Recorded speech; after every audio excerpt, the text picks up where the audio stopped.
fa tapitra omaly tamin'ny 10 ora ariva kosa ny fametrahana teo anivon'ny CES ny fitarainana mikasika ny fifidianana filoham-pirenena fiodinana voalohany teo misy 10 ary moa ny fitarainana izay voarainy teo anivon'ny CES araka izao tatitra hoentina amintsika izao.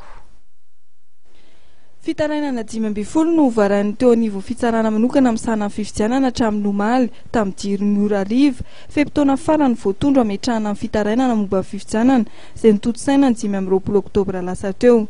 Ankoatra ireo olon-tsotra anisan'ny nametraka fitarainana teny anivon'ity androm-panjakana ity ihany koa ny kandida Andriamatoa Monja Roindefo, Pierrot Rajaonarivelo ary Adzo Andrenanarivelo.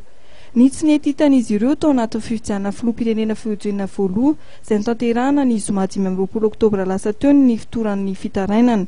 Ho an'Andriamatoa Monja Roindefo dia fanafoanana ny fifidianana ny 15 oktobra 2024 no anisan'ny takiny. Betsaka ny aiay izay napetraka ny monima ary nitaky ny isan'ny vaomera misana fifidianana izy ireo. Ho azy dia tokony averina amin'ny 20 desambra ny fifidianana filoham-pirenena. Laza ihany koa ny tsy fahatomombanana tamin'ny fanatanterana ny fifidianana ny kandida Adzo Andrenanarivelo saingy ny safidiny tsy haneho hevitra momba ny votoato fitarainana napetraka izy ireo teny anivon'ny CES ny ekipan'Andriamatoa Adzo Andrenanarivelo.